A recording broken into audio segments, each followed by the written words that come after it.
It's Ron Brown with Tech for Senior Live. I'll be your host today. Please put in the chat where you're from and who you are. When we start reviewing the news articles, if you want to look at our Facebook page, just click here and you can follow the articles along as we go. See you in a moment.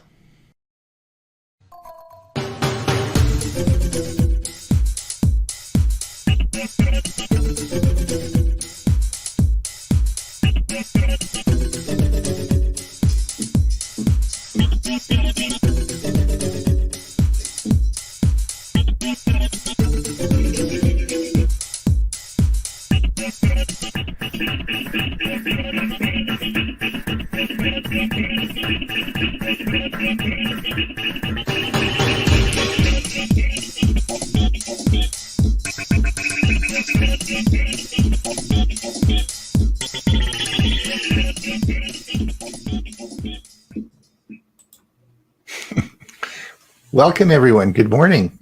Tech for Senior Live. It is, I guess, July 14th, halfway through July. Amazing. We are sort of an overcast, cool day. We've had a pretty warm weather here on the West Coast for the last week. But anyway, we're happy to sit down. We've got three of us here today. We've got, and I'll introduce everyone in a moment. Welcome again for coming. Who are we? Well, we're Tech for Senior Live. We're the gang that always is here every Thursday. We, of course, come from another life, which is Tech for Senior on Monday, which is our big main show, which is broadcast through Zoom on Monday, and we broadcast that over to YouTube. I guess, Huey, we've been doing that now. We're in our season 3, so we've done about 120 episodes of our Monday show. Amazing, and of course that of course is due to the great people we have working on the show, and they're here again with us this Thursday. Tech for Senior Live is where we sit down and we like to get together and talk about news for the week, and we post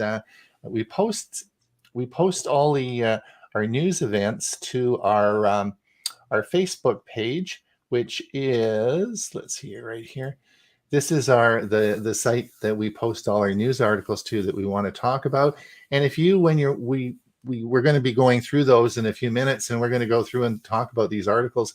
If you want to find these articles and look and follow along, we'll certainly put them up on the screen, but it'll probably be a lot easier for you if you just click over and bring that up. You don't have to be a member of Facebook to look at this. It's just a web page, and that is our Facebook page. If you want to find out more information about what we do, the website that that all the information is on, if you want to join our Monday meeting, then you can just that's the website that you can use, and you'll find out all the services and all the things that we are doing. We also have, and for our podcast friends, it's www.techforsenior.com. No S on the end. It's not Tech on the end. No S on the end.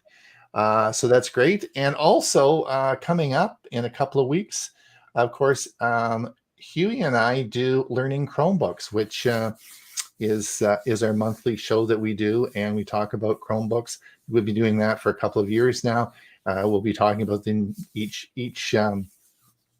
update, each Chrome OS that and the new features of that. And we're going to talk about a bunch of, we have a lot of fun with that and a good following. So if you want to come again, the details of that are over on our website. And we're changing the format a little bit. We're going to do it a lot like we do here. We're going to be featuring the articles that we post on Facebook and talk about different topics using those articles. Now, the other thing that we have no idea who's listening. Maybe it's just going to be the three of us, maybe 4 listening today or talking today. We got some people out there. Do we? That's great. If you could put your hold on, we'll do those in a second here. I want to introduce you first. But what I'd like to do today is not only can you put your name and where you're from, but the theme today is, what did you buy on Prime Days, right? Everyone must have bought something on Prime Days, and we're going to talk about that today. And then before we go through all our articles, but we want to talk about, and if you can put anything in the chat, let us know if you bought something, or if you hate Prime days, you never had Prime, you don't believe in Amazon, whatever.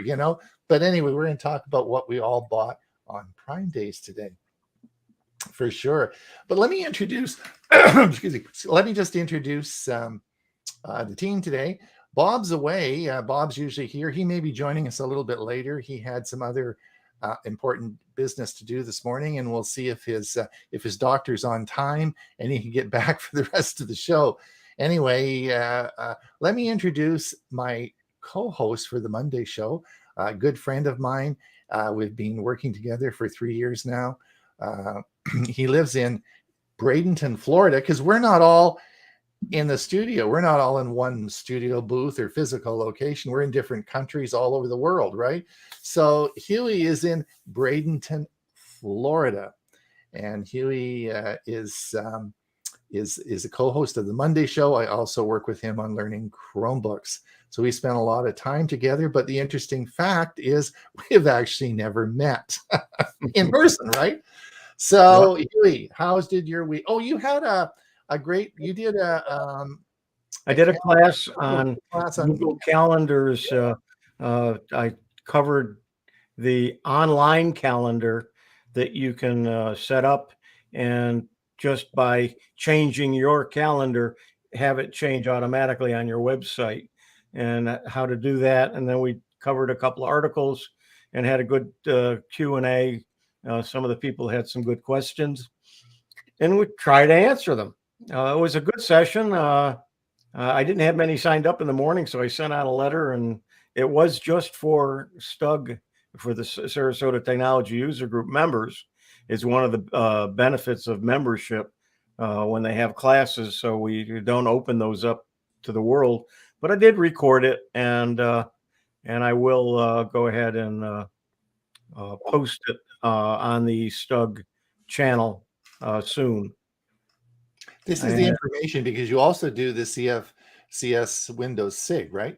Right, the Windows Special Interest Group. And a lot of groups don't have it anymore, and they're welcome to join us. We do open it. Last week, we had a guest speaker for the main meeting, which immediately follows the meeting, and it's on the same link. And the guy's name was Ron Brown. Oh, yeah. Who's that guy, right? Yeah. And he did a good presentation. We had about 50, 60 people online. Yeah. So, and then the recording of that is already up on the CFCS channel. Yes. So, that was on YouTube. I talked on YouTube. Yeah. And I did want to say that not only am I in Bradenton, I'm in Eagle Village in Bradenton. The Eagle Village is the only retirement community for the Fraternal Order of Eagles, of which I am a member and have been for close to 20 years now. And they have a retirement community of about 85 homes, and I'm in one of them and have been for the last 7, 8 years now. And you don't have to mow the grass. And only some of us in the village don't have to mow the grass. I'm in some quad there's 6 quad buildings. There's 4 units in a quad building, and all of the units are either 1 bedroom or efficiencies in the village. Mm-hmm. And they're all block buildings. They're not trailers or manufactured homes. Mm-hmm. But they're all small units, 550 square feet under air. It's not a lot, a bedroom and a living room, kitchen, but it's really nice. We know all of the neighbors. All of the neighbors are friends. We have get-togethers, and so it's not like living in a retirement community where you might know a couple of the people, maybe a few of the neighbors, that sort of thing. Everybody knows everybody, and it's really great. Very good. And of course, the next person I want to introduce is how will I introduce you? You are a musical historian. He's our music director for the Monday show. He's he creates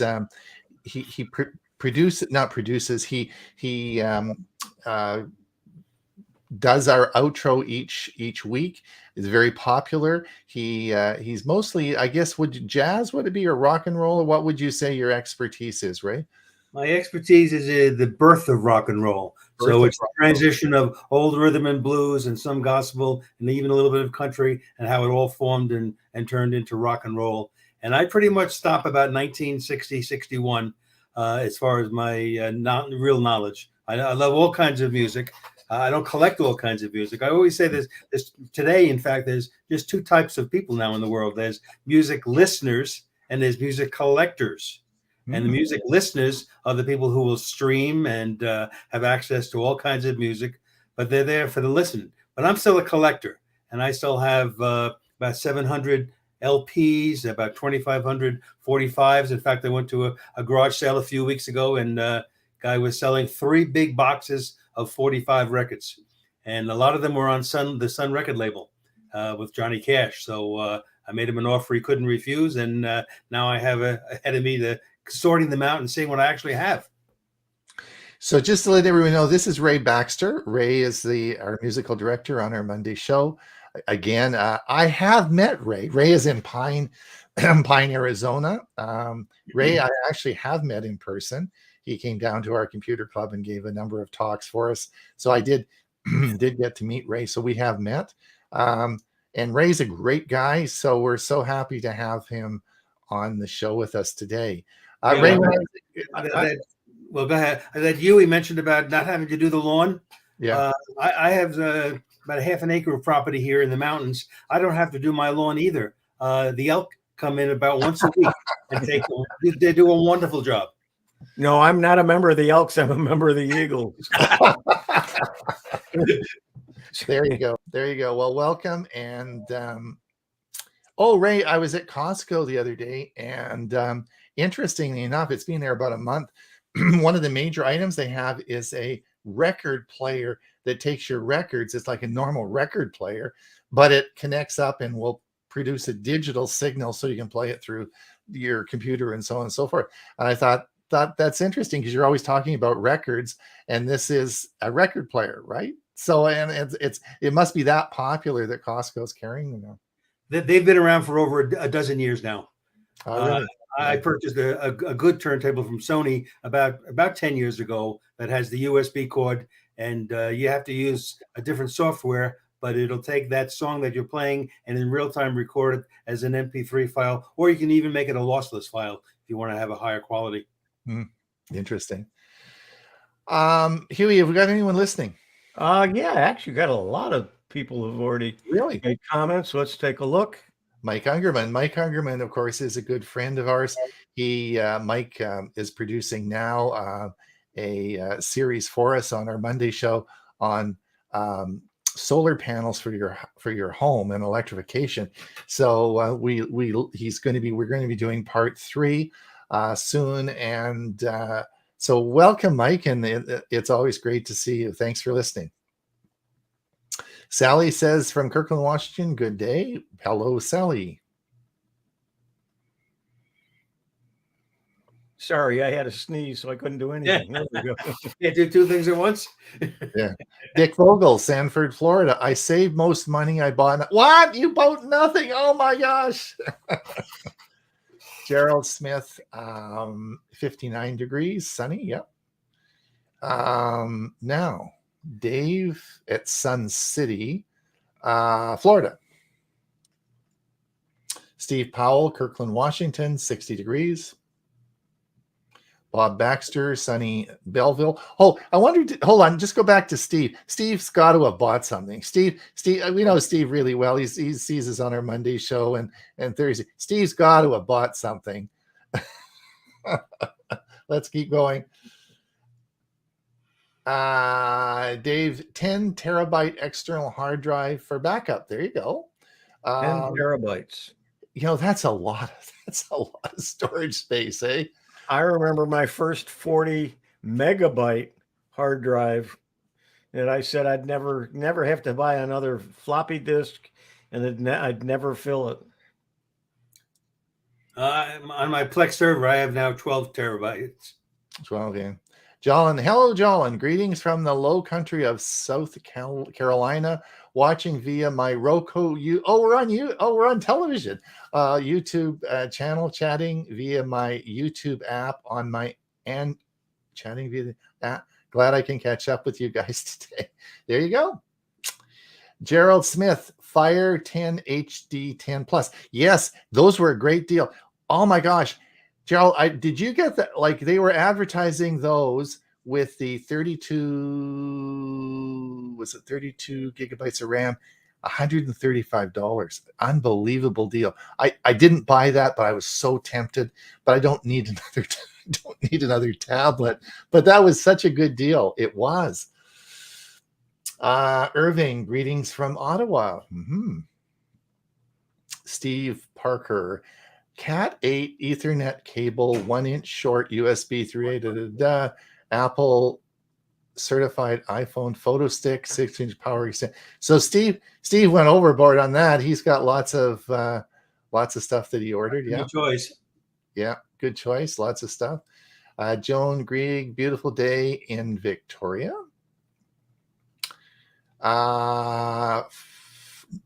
Nucky NUKKY, hi from Wasaga Beach, Ontario, Canada. Where is? Oh, that's Ontario, so it'd be near somewhere Toronto, Buffalo, north of Buffalo area. Gerald Smith, $104 for a 32 gig. Yeah, 32. Yeah, that's right. But that would be, I think Gerald's from the States, so that'd be 30. That would the 135 convert about to 104. That's a stinking deal. That was Gerald, you got that deal of the century. That was a really, really good deal. So yeah, it was, but I didn't actually buy one, but I've been thinking about it. All right. What did you buy, Ron? Well, we're going to bare our hearts now, aren't we? Bare our souls and tell everybody what we bought, right? Who wants to go first? I'll let you. You probably bought the most of us.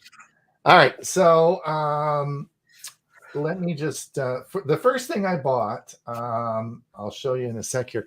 The first thing I bought, which I was talking to Chris Gould the other day, and I told her not to tell anyone because it was going to be a surprise because I wanted all you guys to know what I bought. I bought coffee. So I bought actually some whole bean coffee. I buy a lot of coffee on Amazon. I get some at Costco when I'm there, but the huge choice, great selection, and they deliver it free. It's really a very good service. And they had the specific coffee I was interested in, buy 6 packages, and it was 6 boxes, and it was 50% off, and it was a great, delivered. It was a great deal. So I bought coffee, and that was really the only thing that I felt so much remorse and so guilty about things that I was sitting there, and yesterday I had some time in the afternoon, and I just couldn't help myself. I've been thinking about this for a long time. I'll just share my screen.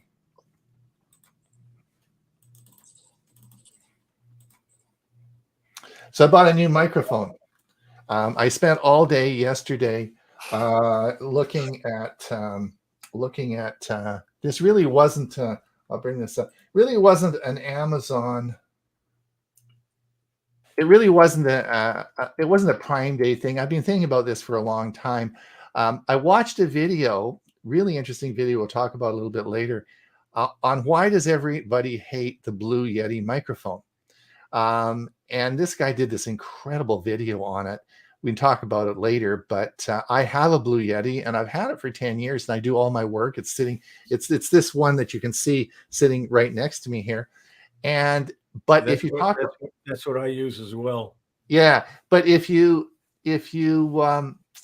talk to all the sound people and everybody, they all hate it. And he said, "Why does everybody hate that?" That was the title of his video. Anyway, to make a long story short, I spent all yesterday researching all the different because it's like buying a car. Buying a microphone is like buying a car, right? There's so many different things. Anyway, this is the one I chose, the Samsung Q9U. It's an XLR and USB microphone. In other words, it plugs directly into your computer, or you can plug it into a soundboard. And it's got very good reviews. So this will be coming on Saturday. So I'll have it for the show on Monday. And that's what I bought. But that really wasn't because it was a little bit on sale. It was 10% off, big deal. But that was not that, but that was just, I had to buy something other than coffee on Amazon Prime Day. So that's what I bought. So who wants to go next? I bought nothing technical or nothing electronic. I bought some clothes, and they weren't on sale. I did buy something for my hot air fryer, and that wasn't on sale. And I found some corn nuts. It's a snack that I like, and I couldn't find it in any of the stores, so I ended up buying it from Amazon. And then there was one other thing I got. I broke down finally. I have not done it yet, but I bought a DNA test, and it was half off.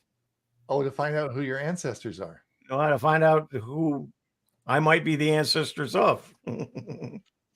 All right, there you go. Yeah, find relatives and backgrounds and so on from Ancestry, and it was 50% off. I said, I've been talking about it and thinking about it, and now that I've reached the age that I am, I says it wouldn't hurt to, if I've got some errors out there, I'd like to at least know.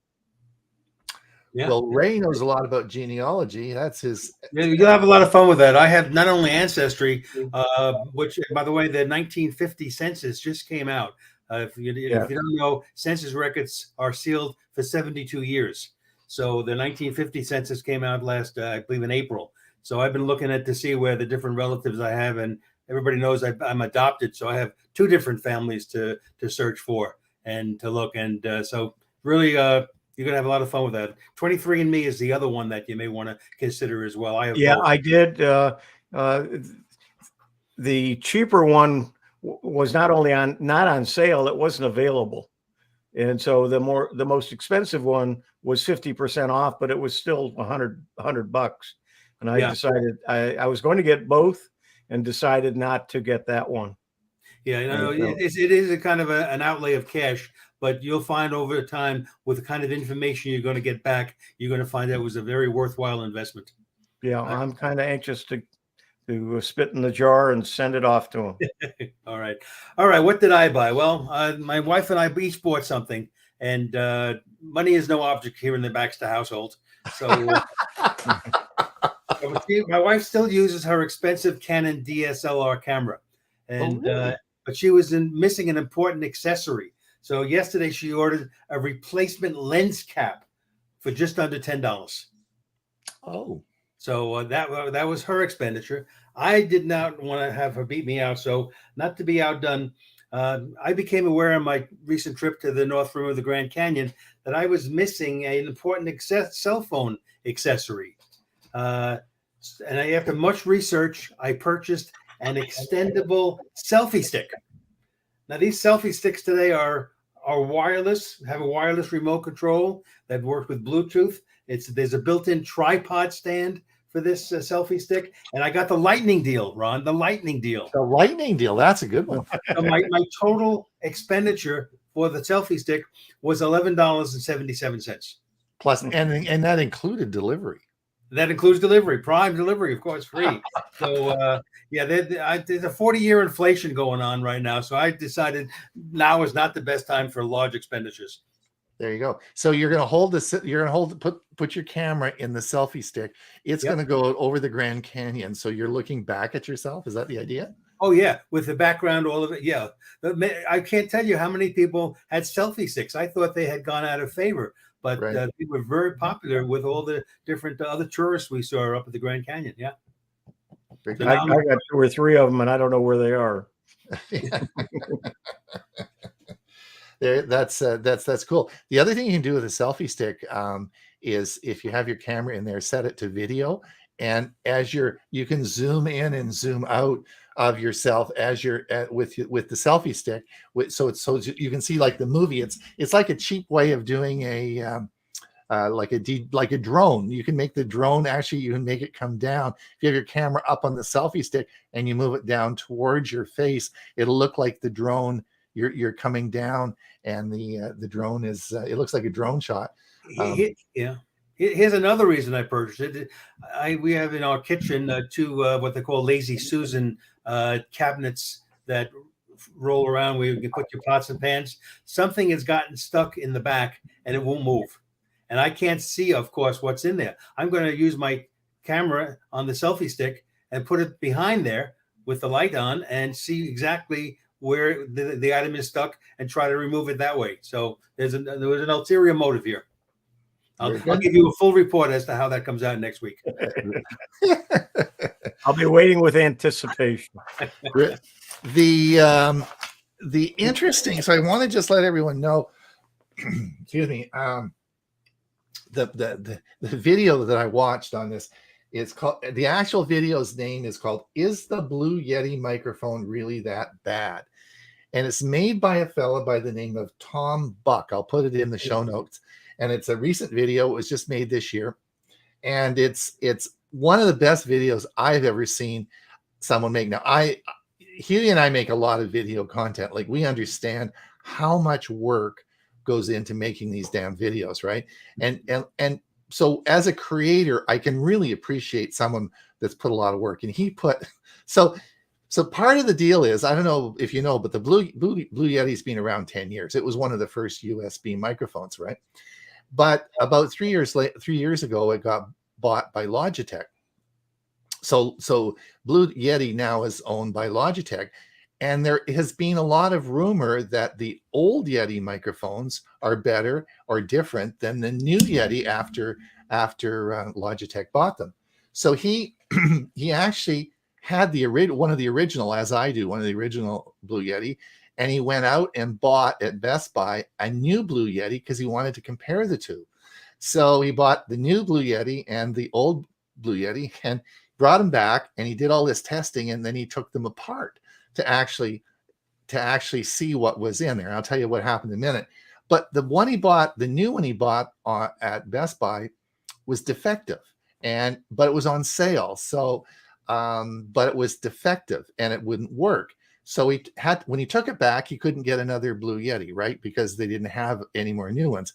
So he had to drive. So this guy drove 100 miles to another Best Buy, bought another Blue Yeti, which of course wasn't on sale, brought it back. So now he had the old one and the new one to take apart and compare and test. And the video is all about the testing and taking them all apart and looking at the old one and the new one to see if there's any difference. Now, the bottom line is the motherboards are different. The externals and the most of the stuff in are fine, but the actual motherboards are different. And does that make any difference in the sound quality? Probably not, but there are some different features inside. Anyway, it's a great video. And if you are interested and you have a Blue Yeti and you're sort of wondering, is the Blue Yeti microphone really that bad? That's the title of the video. And I was so impressed with his video. I liked it. I subscribed to his channel and I sent him a donation. I said, anyone who worked that hard and would drive 100 miles, return one, go buy another one, take these all apart. I said, that was crazy hard to do. And I said, you deserve. And he wrote me back and said, thank you so much. It was difficult, but oh my gosh, it's man on a mission. It was a good video. Before we get looking at articles, Huey, we got anybody that wants to say anything? Just one. Nucky, my mother was elated to find a half brother that was half brother when she was about 75 years old, all her siblings. But when you do these, Ray, you can't actually find relatives, can you, with these tests? Absolutely. What you'll get back is a whole series of names of people that have also subscribed to the service, and they'll tell you exactly how you're related. Now, sometimes in my case, they're often wrong because I have a lot of only half brothers and half sisters and everything else, because there's none that are exactly the same mother and father. But the point is, you see you get who they are, and then you can message them. You don't have their actual email, but you got a message system within these programs, and you can say, hey, just to see, so your name show up, And then if you want to have a correspondence, it can begin right there. So absolutely, you'll find out lots of, surprise, surprise, surprise. That's what I'm hoping I won't have. You're just hoping you're related to someone with lots of money. Well, that too, but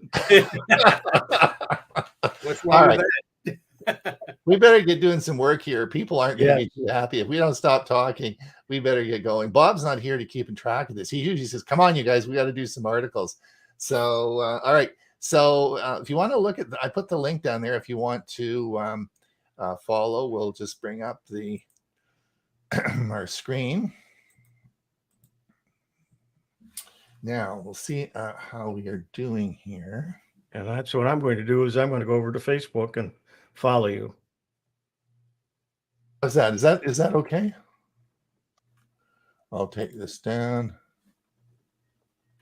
Not very big. That's about as big as I can get it. I'm looking at it on a 42-inch screen. It looks really big. In fact, I'll just let me just show you guys.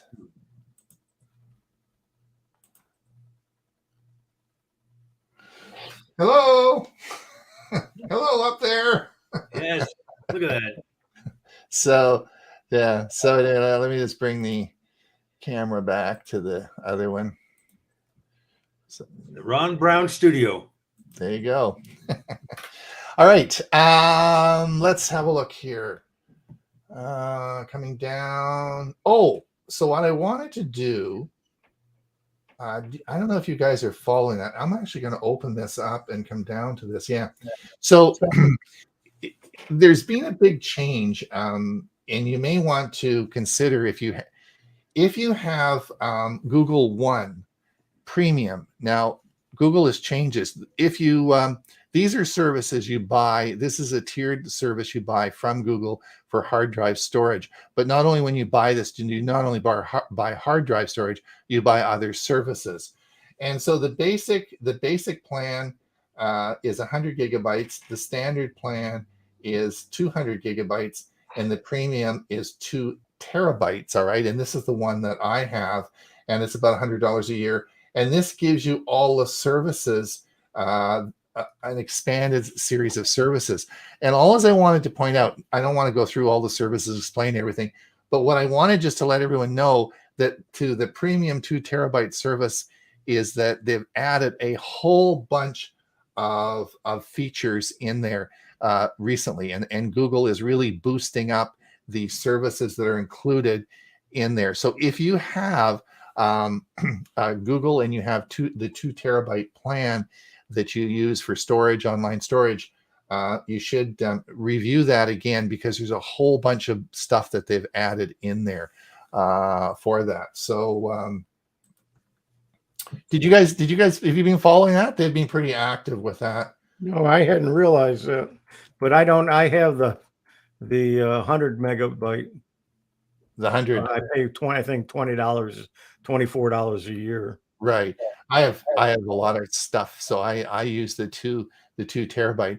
But it's very interesting because if you need to look at all the services, because if you are purchasing any of those other services, then it's much better just to get the 2 terabyte plan, because it's a much better deal. So have a look at that. If it fits, it fits. Huey. Yes. We both have this device. Absolutely. I love it. Ray, have you seen the Elgato Stream Deck? Do you? No, I don't. I'm not aware of it. Okay. Anyway, this those of us who do a lot of production and stuff, these are this was on sale this weekend, down to $99. But these little buttons on here, Ray, you can program to do anything you want, right? And they open up into sub menus. So basically, instead of using your mouse, shows like we do, or a lot of video editing, you can certain things. So instead of having a mouse you know, like, you know, when I just changed the camera, I had to take my mouse and I had to go up and click and, you know, move a Right. bunch of menus to change the cameras. You just have it set up on that the Stream Deck, so you push a button for camera one, push another button for camera, and you can just change the cameras by buttons. And this is if you haven't heard of Elgato Stream Deck, then you are a video creator or you do a lot of work. You should. There's lots of videos out, lots of promotions about it. Michael Daniels, who's the tech guy that Huey and I sort of pal around with, he's really big on this. So most of our buddies have these. So Hugh's got his there, mine's up. Oh, okay. Yeah. So Here's that's mine. yeah. I just want to let everybody know because it's really a pretty interesting piece of I use it equipment. all the time. Yeah. So once you get it programmed, once you get the buttons programmed, it's really, really, really works well. Yeah. 15 different I paid $169 for mine in 2020. Right. So it was down to 99. Yeah, 99. It's a Mhm. heck of a price. good deal. Yeah, it was. But of course, that was yesterday, not today. Yeah. Well, we're going to come to that. We're going to come to that in a minute. Now, the other thing that I just brought this up, I didn't, this was an article, 3 ways to free up Gmail storage space. One of the things I did the other day, and I thought I just wanted to bring this up. I don't know if you guys deal with this, but in Gmail, you will often have in your promotions, I have, of course, the promotions tab set up. This just sits there accumulating email, right? And over the year, you could get 100,000, emails in those promotions, and it just sits there, right? It's stored email.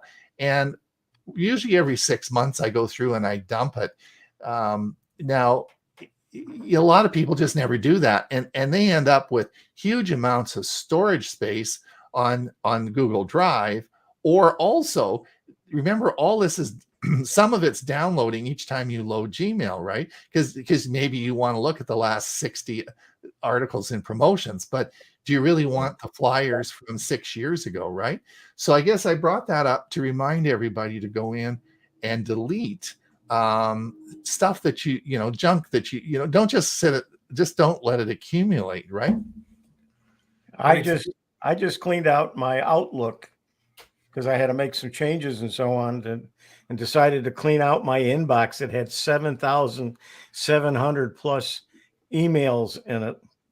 And what I did is I created a folder called Cleared and in July 2022, and I just shoved them all into that. So now Right. I'm down to 0 in my inbox. I didn't delete them, I just moved them. And now I'm keeping that list, and I've made some new folders and so on. So I'm moving things out. So my inbox right now is at, I think, about 15 emails. And that's only some things that I need to take care of in the next couple of days, and they'll be gone. So, yeah, cleaning them out makes a difference. I've got emails going back to 2000, 2001 in my, I just have tens of gigabytes in my Outlook in folders. It's just amazing that I keep all this crap. Right. And the thing about it is that you can argue that there's a lot of email. I don't ever want to go through all my old emails that I have that I've saved for specific reasons, but I'm talking about the promotions one because it filters all that junk that comes in, and that promotions one can get huge, and you could get tens of thousands of emails in there, and those all take up storage space, and I think you should clean those out. Ray, yeah, and the daily emails you get news from different sources. They send you a newsletter that you never read, and you just go past them and just don't delete them, and then all of a sudden you've got thousands of them in your history there. Yeah. Right. So Ray, do you delete yours, or what do you? So my plan is this: I have 5 email addresses that I use that are based on the different activities I'm involved in, and that's how I can separate those activities, and it makes sense to me. And once I do it by a calendar. If I get an important message today, I will make sure I save that separately. Otherwise, at the end of a 2-year period, I delete everything. There's no reason to keep it. Right. I agree. I agree. I agree. If somebody asked me something about 2001, I can do a search and find the email on it. Yeah, I just say I don't remember that far back. I go along with Ron. Yeah, that's right. So I just want to let everyone know that I don't want to talk about this article, but we're getting a new version of Android. Android 13 is coming out. Lots of new features, lots of topics to talk about on our Monday show. But this is starting to roll out in beta now, which is a big deal. And so we're going to be seeing lots of interesting features. And the Ron, latest let me version. ask you this: what is the policy on most of the cell phones with respect to how they allow updates? Are there any that will give you updates for the next 7 updates, or will they only limit it to 2 or 3? Ray, it's related to the phone you have and the service that you have. So again, it would be depending on what the make of the phone was, and also what provider you have, because a lot of times the providers don't want to send out the information if they have modified the operating system anyway. A good example of that is Verizon. So you might have a phone that's a Samsung phone, but if Verizon has modified that in any way, they won't send the updates out because they don't. Maybe not. They may selectively send them out. It depends on a lot of different factors.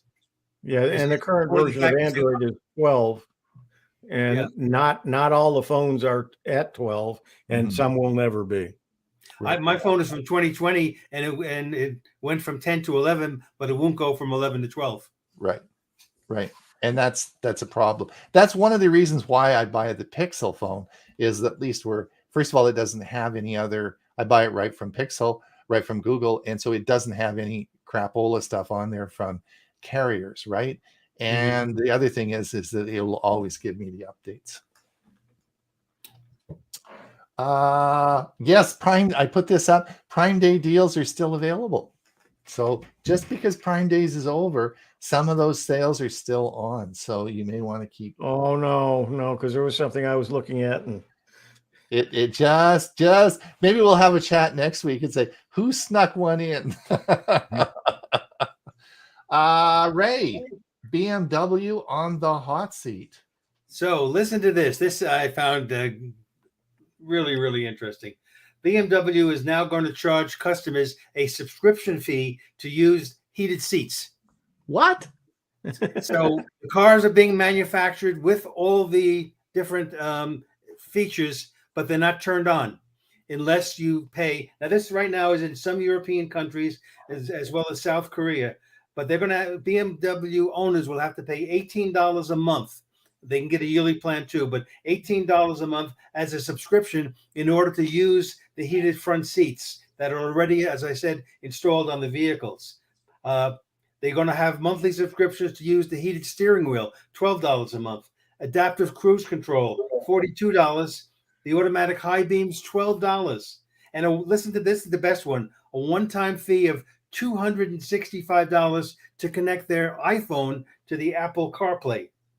Now, there's no announcement yet if this is destined for North America, but you can imagine the uproar from people after paying the price that is required to own a BMW and now having to pay subscriptions to use the services and the features that are already built into the car. Only at Beamer, right? Only at Beamer. So why would Huey ever want a heated seat in Florida? I already have one. And activated. I checked the humidity this morning when I woke up. It was 97%. Yeah, I don't know. Ray, Meta has opened its first physical store in California. Now, this kind of surprised me. Of course, we all know that with the effects of COVID-19, we had Microsoft close all of its physical stores. They've kept 3 open in different countries. They call them the Microsoft Experience Centers. Kudos to Apple. They have reopened all their physical stores. But I didn't think that there was enough for Meta, which of course is Facebook, to warrant a store. But this is one in Burlingame, California. And according to the company blog, The products on display include the Meta Portal, which most of us have, a video, the Ray-Ban Stories, which are a pair of Ray-Ban glasses equipped with built-in capabilities, and of course the Meta Quest 2, the virtual reality device. So if you're up in that part of California, there is a store to visit. At the same time, Meta announced they're going to expect to lose about $10 billion this year in their hardware division. So time will only tell if VR headsets really catch on. I think they're going to have to be smaller than they are now for people to really embrace them. I think another thing they have to do is they have to have more of a purpose. One of the problems that everybody has when they get them is, what do they do with them, right? I mean, you can put them on and it's really sort of cool, but if you're not a gamer, right? If you're not a physical gamer, then there's got to be a compelling use for them. And it's the same thing I say about watches. I do all these watch videos, but with the new crop of watches coming out, there's got to be a compelling reason, something really outstanding to purchase these devices for. And that's the problem with VR. They need to have some, if you're a senior and you have a mobility problem, or you could use these devices for something, there needs to be lots of information out there where it's easy to go to a certain location, find all the stuff, find all the videos, and use the device to help you. But there isn't anything like that, and that's what they have to get. So that will get people buying them. Have you used yours at all, Ron? I haven't used mine for a while. I got first of all, it's the summer, and I spent all my life in front of a computer, so I don't want to sit there. I want to go out and smell the roses, ride my e-bike, and get out and enjoy the roads. So I don't use it very much in the summer at all. Ray, so we've lost the ability to remember phone number. Boy, are you right. Okay, now I'm sure all the folks listening in today can remember, pun intended, a time when they could easily rattle off numerous phone numbers from memory. Spouses, children, parents, even the local Pizza Hut when they wanted to order home delivery. So this article points out that thanks to cell phones, we no longer need to keep this information in our heads, and therefore we have a difficult time memorizing phone numbers. There's even a name for this, Ron. It's called digital amnesia. Really? And so I predict over time a similar reaction is going to take place with driving directions, as we rely more on following the visual and audible directions on our cell phones provide, instead of memorizing the route. True story. That's very interesting, Ray. Thanks. That's cool. I mean, you're right. I mean, I can't remember cell phones. But we talked about on the show a while ago, the original phone number that you ever had in your life. Do you remember what your original phone number was when you were a little kid? Yep, it was a 5-digit number. No, Ray doesn't, but I do. I do too. Yeah, mine was 4666664. That's when I was a little kid. When I was 12 years old, that was our phone we had forever. Yeah, you said you have to remember this, Ron. Yeah, I remember my brother's first phone when he got his first apartment. I remember that phone number, and he doesn't. But do you think I can remember my new phone number? My new cell phone number? I can't remember the darn thing. Like, it's crazy. I have to look it up all the time. We don't dial them anymore. We press one button. That's, I guess. Yeah, that's probably right. We just press the button and it dials it. So, I feel so embarrassed. People say, well, what's your cell phone number? And I said, just a minute, I'll go look it up. And they think I'm just a senior with dementia. It's really, really sort of embarrassing. Huey, do we have anybody talking to us, or is there anyone out there? Just a couple. Ivana from Stewart. Hi, Argyle, Texas. Ivana, welcome. Yeah, 104. Whoa, that's hot. Olive Cousin. Hi from Willamette Valley in Oregon. I finally got on from my Chromebook and Windows computers. There you go. On the VR headsets, could they be used to view your phone? Could they be used to be in the bright sunlight? Yeah, well, I mean, obviously, if you use them outside, you can the sunlight won't be an issue. So if you were wanted to, I guess, go outside and use it, it would be fine. One thing though, all of you have to be very, very careful with is the when you take them off, the mirrors inside are very photosensitive, so you don't ever want to leave them out in areas that are that there's a lot of sunlight coming down. So if you had a room and you set it on a counter, if you set your headset on a counter and the sun came in and hit, could hit the inside of that headset, that's bad. So they really should be stored in a very dark area when you're not using them. I think it was either Chris or Jim Gould said a couple of days ago, and it might have been somebody else, but somebody had their headset on and they were looking at things, and they went to set the microphone down on the table, and they realized when they took it off that there was no table there. Oh yeah, it was a virtual table, so it hit the floor. What people don't realize, I mean, if you've never experienced virtual reality, it is totally real. Like when you are in there, you are experiencing, it is absolutely real. You if there's a wall in front of you, you think there's a wall. If there's, you're hitting a ball, you think you're hitting a ball. It's very real. It's totally real. It's you wouldn't notice the difference.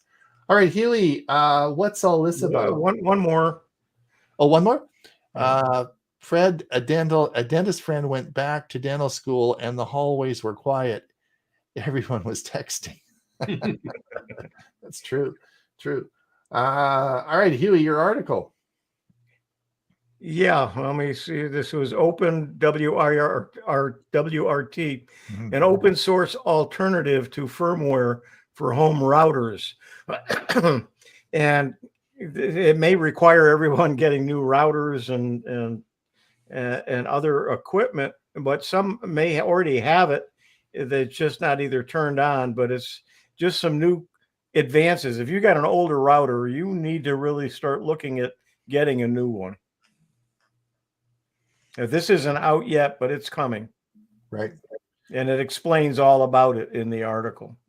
We talked about that. We've talked about that quite a bit, actually, on our Monday show. I don't know. What do you guys think? I think 5 years is max out of a router.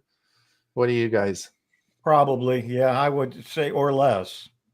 Yeah, I agree. Based on how they're changing with the different, particularly, I prefer the combination router modem. Well, I did a big review of that. Was it last week? No, the week before. And if you have a cable modem and it's a cable modem router, it's much better just to rent it from your cable service provider, because they'll update it all the time. I've had, and these are expensive units, right? But I had 3 this year already, and they just come and replace them and take them away and bring me a new one as the service changes. So I mean, and as the technology improves, they just put these things in. So yeah, and like you, Ron, I've got fiber optics, so it's got a different kind of it's not a cable modem, it's a different kind of piece of equipment. Right. And the router that they provided was actually they didn't upgrade that. They used the same router, and the service guy that was installing it, when I went to from was 100 or 200 gigabit server, or not gigabit, 100, 200 megabit service to a gigabit. They switched out all of the equipment, and he left the router. And I said, well, should I at least change the wiring? And he said, well, it's close enough that the wiring won't make any difference. So you're using what your Cat 5, you don't need a Cat 6 or Cat 7. And I said, but should I get a new router? And he said, yeah, you really should. Those things are old and they don't supply anything newer. There you go. So I bought my own. Huey, is this the article? Tell me about this. Is Bluetooth's biggest upgrade. I want to talk about this as well. What is, I didn't read this article. What does this talk about? They're changing. It's Bluetooth audio. Biggest upgrade in years is coming soon to headphones. They're going to have a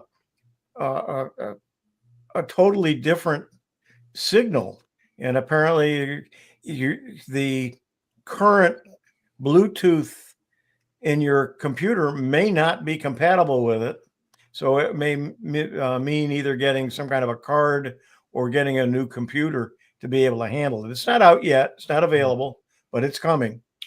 Okay, But so yeah, that's everything gets improved and updated, and it costs us money. I haven't read the article, but I'm going to guess this may have something to do with high-res audio. Some of the big streaming services, Amazon and Spotify in particular, Tidal has been doing this for a while, are now broadcasting their music in high resolution. And this may be a change to allow that to be received by headphones. One of the other things is if you've got Bluetooth on your TV, you can have multiple headsets connected. So if you got 4 or 5 people in the room, if they want to each have their own headset, they can, so they can control their own volume and so on. That's good. That's really good. Yeah, well, I've even got one better than this. This is crazy good. And I will probably talk a little bit about it on our Chromebook session because it's one of the updates to the Chromebooks. But one of the problems that we all have with Bluetooth is this pairing item, right? You know, you have to pair it to your watch to your phone, and this whole pairing thing, and it wants to repair all the time. So if you and part of the reason is your watch or your device, your phone is always searching for Bluetooth devices. So if you're in a mall, you know, it's searching, it'll probably find hundreds of Bluetooth devices, but you don't want to pair with all those other people, right? You don't want to do that. So there's a restriction, and this creates all sorts of problems. And so they brought out a system called fast pairing. And what's going to happen is once you pair your Bluetooth device with the device in your Google account, you don't have to repair it.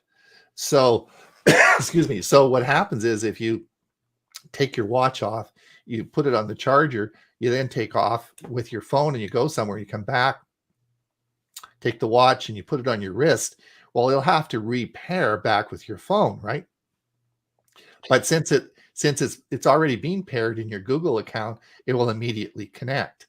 And that is a huge issue. And it's just rolling out now on Chromebooks. It's in the beta phase, and so we're probably another 3 or 4 months away, but this is a new Google feature, and this is going to be great. I am so excited about that. Yeah, the Bluetooth on a Chromebook has been an issue. Right. But this is no more pairing. Once you've paired it with a device in your Google account, then boom, you don't have to repair it. So and that's huge because it's a big problem. Particularly, I have watches, right? I have a Samsung watch, I have a Galaxy 4 watch. Well, when I switch them, it's really difficult to get them repaired to my phone. And even though I've got a Pixel 6, I mean, it doesn't want to pair. And so it's a problem, and this will solve that. So that I'm really excited about that coming up. Just let everyone know, I'm sure you were concerned about this. Costco boss confirms hot dogs will stay the same price despite inflation. So, boy, that's a relief. I thought you guys would really help find that and make sure that you. They finally opened up a Costco here in Bradenton, but it's so far away that I still just go. Sam's is much closer, and I go to Sam's. But Costco, I prefer to be a member of Costco over Sam's, but it just for convenience. I would never go to the Costco if the Sam's wasn't there. I probably wouldn't belong to any because I don't use it that much anyway. No, I don't want to talk about that article. Huey, SpaceX's latest Starship booster test ends with an explosion. Yeah, they're changing the rocket to have when I say SpaceX is getting a new rocket, and they've been testing it, and they did a test this past week, and apparently it created a fire.